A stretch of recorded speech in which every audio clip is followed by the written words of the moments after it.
మాజీ విద్యుత్ శాఖ మంత్రి జగదీష్ రెడ్డికి పవర్ కమిషన్ నోటీసులు ఇచ్చింది. ఛత్తీస్గఢ్తో చేసుకున్న విద్యుత్ కొనుగోళ్ల వ్యవహారంపై వివరణ ఇవ్వాలని తెలిపింది.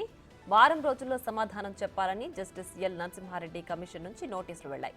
ఈ వ్యవహారంపై బీఆర్ఎస్ ఎమ్మెల్యే జగదీష్ రెడ్డి స్పందించారు. తాను నోటీసులకు బదులిస్తానని స్పష్టం చేశారు.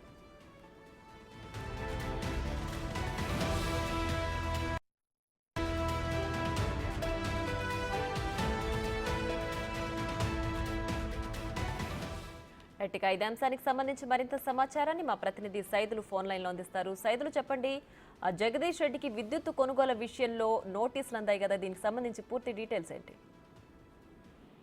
ప్రియా, బీఆర్ఎస్ పార్టీ అధికారంలో ఉండగా 10 ఏళ్లలో 2014లో అధికారంలోకి వచ్చింది. అప్పుడు విద్యుత్ విషయంలో ఛత్తీస్గఢ్ రాష్ట్ర ప్రభుత్వం తోటి కొనుగోలు విషయంలో ఒప్పందం చేసుకుంది. ఆ ఒప్పందంలో భారీగా అవినీతి జరిగిందని చెప్పేసి కాంగ్రెస్ పార్టీ అధికారంలోకి వచ్చిన తర్వాత ఆరోపణలు చేసింది. అయితే ఈ ఆరోపణలపై అప్పుడు అంటే కాంగ్రెస్ పార్టీ అధికారంలోకి వచ్చిన తర్వాత అసెంబ్లీ సమావేశాల్లోనే ఈ ఛత్తీస్గఢ్ విద్యుత్ కొనుగోలు విషయంలో అవినీతిపై ఖచ్చితంగా ఎలాంటి విచారణకైనా సరే మేము సిద్ధం అని చెప్పేసి ఇటు బీఆర్ఎస్ కూడా అసెంబ్లీ సాక్షిగా నిండు సాక్షిగా కూడా చెప్పడం జరిగింది. ఖచ్చితంగా దీనిపై న్యాయ విచారణ చేస్తామని చెప్పేసి సీఎం రేవంత్ రెడ్డి కూడా చెప్పడం జరిగింది. దానిలో భాగంగానే justice L Narasimha Reddy commission CM Revanth Reddy ఏర్పాటు చేశారు. ఖచ్చితంగా ఛత్తీస్గఢ్ విద్యుత్ కొనుగోలు విషయంలో భారీగా అవినీతి జరిగిందని చెప్పేసి కూడా అప్పుడే కాంగ్రెస్ పార్టీకి చెందినటువంటి ఎమ్మెల్యేలు సీఎం రేవంత్ రెడ్డి అంతా కూడా ఆరోపించిన నేపథ్యంలో కమిషన్ ఏర్పాటు చేసిన తర్వాత మొదటగా సీఎం కేసీఆర్ కి వివరణ అడిగారు. అంటే ఛత్తీస్గఢ్ విద్యుత్ కొనుగోలు విషయంలో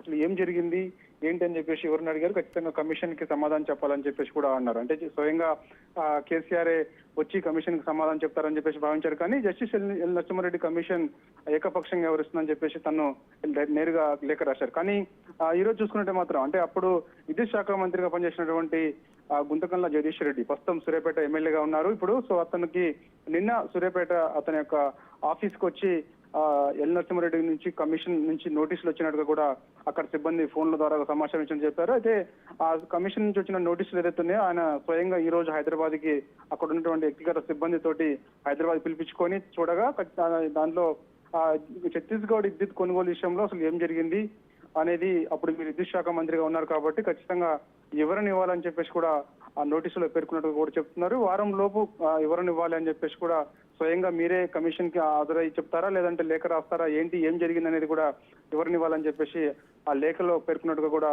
తను కొద్దిసేపటి క్రితమే తెలంగాణ భవన్లో మీడియా సమావేశం ఏర్పాటు చేశారు. ఆ మీడియా సమావేశంలో తను దీన్ని కూడా అంగీకరించారు. అంటే నిన్న నాకు నోటీసులు వచ్చాయి కమిషన్ నుంచి, సో ఖచ్చితంగా నేను వివరణ ఇస్తాను, వారం లోపు నన్ను గడువు కూడా ఇచ్చారు.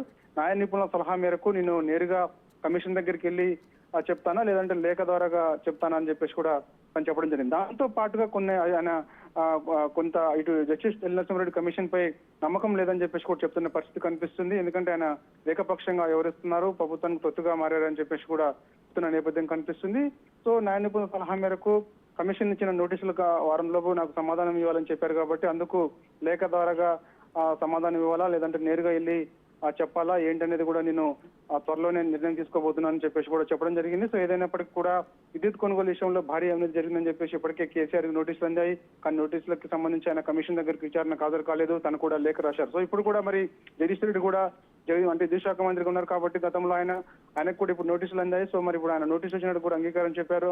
సో మరి ఇప్పుడు కూడా ఆయన కమిషన్ ఇచ్చిన నోటీసులకి విచారణకు హాజరవుతారా లేదా అనేది కూడా మనకి క్లారిటీ రావాల్సింది. ఏదేమైనా సరే ఇప్పుడు ప్రస్తుతం అయితే విద్యుత్ కొనుగోలు విషయంలో అయితే భారీగా అవినీతి జరిగిందని చెప్పేసి కూడా ప్రభుత్వం ఆరోపిస్తుంది. ప్రియా. రైట్ సైదులు.